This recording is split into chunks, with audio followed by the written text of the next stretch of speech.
CSRF token missing on Instagram app. Hello guys, welcome back to this new short tutorial. I'm gonna show you how to fix this problem easily and fast. First thing, open the settings, go to the apps manager, open the apps like this, and then you have to wait a few seconds. And after that, you have to scroll until you find Instagram and click on it.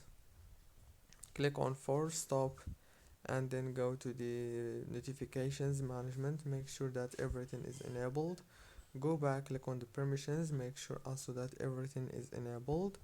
Go back and then open the data usage and do the same thing. Everything should be enabled from the mobile data and everything. Go back.